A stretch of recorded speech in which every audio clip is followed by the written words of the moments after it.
Oke, halo selamat malam, selamat datang di podcast Berbagi Nilai bersama saya moderator Rexian Koskavari. Hari ini kita akan membahas topik yang sangat menarik, yaitu pergaulan baik membangun hubungan tanpa memandang status ekonomi. Saya sudah ditemani oleh dua narasumber yang luar biasa, yaitu Bapak Alfarisi, seorang praktisi sosial, dan Bapak Putra, seorang pengajar pendidikan moral Pancasila. Apa kabar Bapak? Alhamdulillah baik, terima kasih sudah mengundang saya. Alhamdulillah, tapi kayaknya mendingan dipanggil Mas aja sih. Oh ya, Lebih Mas Putra dan Mas Alfarisi. Mas Al, saya manggil Mas Al dan Mas Putra. Boleh. Mulai dari kita aja. Baik, kita tahu pergaulan di masyarakat seringkali dipengaruhi oleh status sosial dan ekonomi seseorang. Bagaimana pandangan Mas terkait hal ini dan dalam kaitannya dengan Pancasila itu seperti apa sih? Kita mulai dari Mas Al dulu. Oke, baik, saya jawab dulu. Jadi itu pertanyaan yang bagus. Oke. Jadi misalnya nih, kalau kita lihat dari Pancasila, semua sila itu sebenarnya saling terhubung buat ngedukung yang namanya kesetaraan. Misalnya itu sila pertama, berbunyi ketuhanan yang Maha Esa. Itu mengingatkan kita bahwa setiap orang itu sama-sama ciptaan Tuhan, yang berarti nggak ada alasan untuk merasa lebih tinggi atau rendah hanya karena ekonomi. Ya. Gitu. Iya, saya setuju banget sih Pak Al. Dan bagaimana dengan Mas Putra? Apa pandangan Mas Putra? Setuju sih, saya juga setuju lah. Selain itu kan ada istilah kedua juga. Ya. Apa? Kemanusiaan yang adil. Memberikan dasar bahwa setiap individu memiliki martabat yang sama. Ya. Martabat. Oke. Nah, dalam pergaulan ini berarti kita harus memperlakukan semua orang dengan rasa hormat, loh. Betul. Kan, ya? Nah, tanpa memandang apakah dia kaya atau miskin. Ya, menarik sekali sih. Namun di kehidupan nyata nih ya Mas, pada kenyataannya diskriminasi itu masih sangat sering terjadi. Menurut Mas Putra dulu deh, apa langkah konkret yang bisa diambil untuk menerapkan sila kedua nih dalam kehidupan sehari-hari? Mungkin membangun empati. Oke. Membangun empati, kayak contohnya kayak saat berteman dengan orang yang merasa lebih superior. Berteman dengan orang yang ekonominya lebih rendah. Yap. Kita jangan merasa lebih superior. Ya, Oke. jangan merasa lebih Jangan merasa tinggi lah dari dia. Ya. Gue iya nih. Apa sih gue berteman sama dia gitu kan? Oh ya. Jangan gitu. Betul. Beneran. Justru baliknya. Terus menunjukkan dukungan dan penghargaan atas usaha mereka. Betul ya. Dan penghargaan dan dengan empati pergaulan menjadi lebih adil dan manusiawi. Harus membangun segala bentuk hubungan yang kita bangun dengan empati. Iya, ya.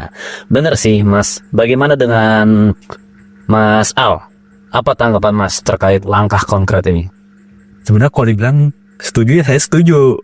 Oke. Selain empati, kita tuh juga perlu biasain diri untuk tidak membuat perbedaan dalam interaksi sosial. Oke. Kayak misalnya itu dalam kelompok pertemanan, seperti di kampus, di sekolah, gitu kan. Jangan cuma fokus pada yang punya status ekonomi tinggi, tapi kita rangkul nih semua orang biar kita setara gitu. Oke. Terutama kan kita hidup di Jakarta ya. Terutama Jakarta. Jaksel, Jaktim. Kesenjangannya kelihatan banget ya. Kesenjangannya kelihatan banget tuh. Kesenjangan sosial Ya kan. Itu kalau bisa demi kemajuan, ya kan, harus diminimalisir ya. Nah, kalau kita bicara soal sila ketiga nih, persatuan Indonesia, bagaimana membangun hubungan yang inklusif bisa mendukung persatuan? Silakan, Mas Af. Apa tadi pertanyaannya? Sorry. Bagaimana membangun hubungan yang inklusif bisa mendukung persatuan? Dari sila ketiga dari Persatuan Indonesia. Ya, jadi sila ketiga itu bicara soal kebersamaan. Oke. Kalau dalam pergaulan kita membuat sekat antara tahu kan, berdasarkan status ekonomi itu justru memecah belah. Betul. Sebaliknya, dengan menjalin hubungan yang inklusif, kita memperkuat persatuan karena semua orang merasa dihargai. Oke, baik. Dari Mas Putra, terkait hal ini? Ingin menambahkan juga bahwa persatuan tidak hanya soal hubungan formal seperti organisasi. Oke. tapi juga dalam kehidupan sehari-hari. Kalau dalam lingkungan kecil seperti sekolah atau tempat kerja kita, terbiasa menghargai semua orang tanpa memandang status, itu akan menciptakan rasa persatuan yang kuat. Ya. Persatuan Indonesia. Ya. Silakan kita. Benar. Jadi dalam semua hubungan ya, tidak harus dalam hubungan formal kah, organisasi kah, harus kuliah organisasi kah. gitu. Ya berarti harus kita tanamkan dalam Jadi kita dasar dalam dasar membangun banget, hubungan bersama. Kayak misalnya tetangga gitu. Ya, yang paling dekat justru apa ya, Iya, ada tetangga yang tetangga gitu. pertama kali menolong kita kalau kita kenapa-napa di rumah. Iya, terkadang kan ada tetangga yang biasalah gitu, kayak merasa paling tinggi gitu. Ya, Itu kan banyak rumput tetangga lebih hijau. Ya, betul banget. Banyak. Tadi kita sampai mana ya?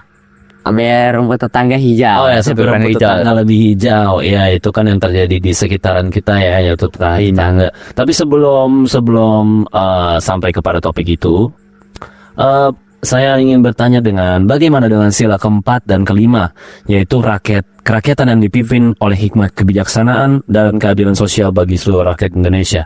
Mungkin Mas Putra bisa menjelaskan. Sila keempat kan mengajarkan pentingnya mendewaskan semua orang. Dalam pergaulan ini berarti memberikan ruang bagi siapa saja untuk berpendapat. Ya. Tidak peduli latar belakang ekonominya. Ya, benar kan? Ya. Tidak peduli. Sedangkan sila kelima adalah intisari dari semua sila. Keadilan sosial itu aslinya memberikan perlakuan yang setara bagi semua orang, termasuk dalam pergaulan sehari-hari. Betul. Bagaimana dengan tanggapan Mas Al? Jadi di sini saya mau menekankan bahwa sila kelima itu merupakan bentuk nyatanya dari kesetaraan dalam pergaulan. Keadilan sosial berarti kita tidak mengutamakan orang berdasarkan apa yang mereka miliki, tapi melihat mereka tuh sebagai individu yang sama-sama berhak dihormati, berhak dihargai. Itu saja. Betul.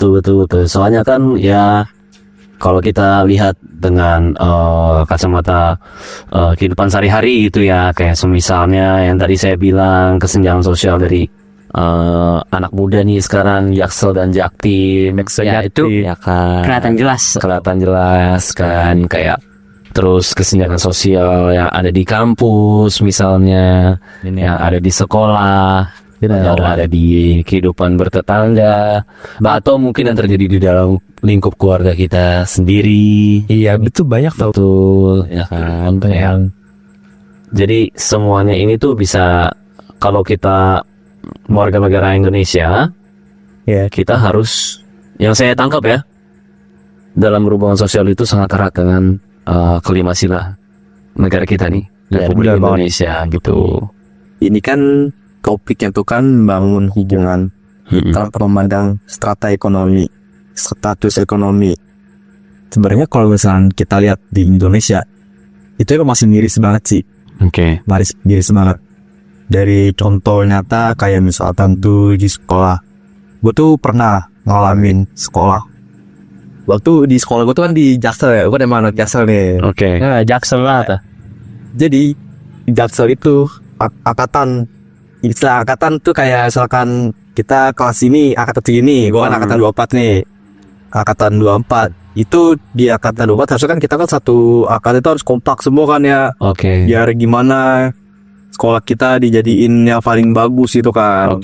Nah, tapi sayangnya angkatan gue tuh kayak masih dibilang masih TPK belah, karena ya gitu, sesuai dengan tema tadi, masih banyaknya yang memandang status ekonomi dalam berkembang, dalam pergaulan gitu.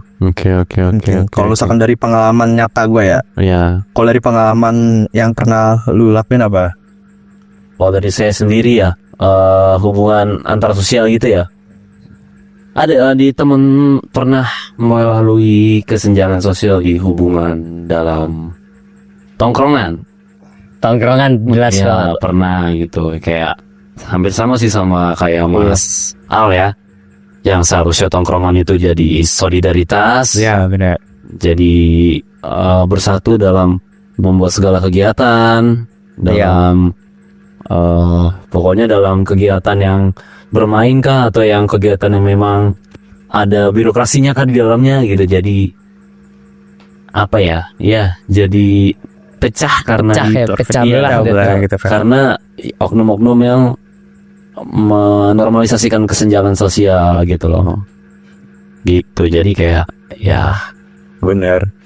Lagian buat apa sih kita berteman cuman pandang ekonominya doang? betul. Ada kan ya orang, gue mau berteman ini nih soalnya dia kaya, Iya benar. Iya, bisa banyak memanfaatkan begitu. gitu. Bener. Seharusnya kan kita mindsetnya, gue mau berteman sama dia karena value apa yang dia punya di dalam dirinya. Iya, itu jelas Iya, banget. Cuman iya. waktu itu gue juga pernah Karakternya main. dia, sifatnya dia, Iya. pemikirannya dia. Ya Itu kan? itu penting banget sih. Itu penting Bener, banget. Mas Put. Kalau Mas Put, semata-mata materi doang. iya betul. Iya. Nah untuk Mas Put nih, ada apakah pengalaman pribadi nih tentang kesenjangan sosial yang pernah Mas Put rasakan nih? Kalau kesenjangan sosial mungkin pas sekolah ya.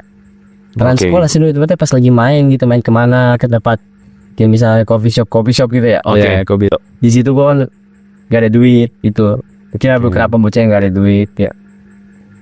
Mungkin emang gak ada planning gitu ya. Coba ya gue terpaksa lah ikutnya, walaupun sampai sana belinya ST doang ya, ST 17.000 gitu lah. Iya. Cuman ya gue paling Murah kopi gitu kan. ya, jadi Gue murah. berasa prihatin sama diri gue sendiri gitu kan. Iya.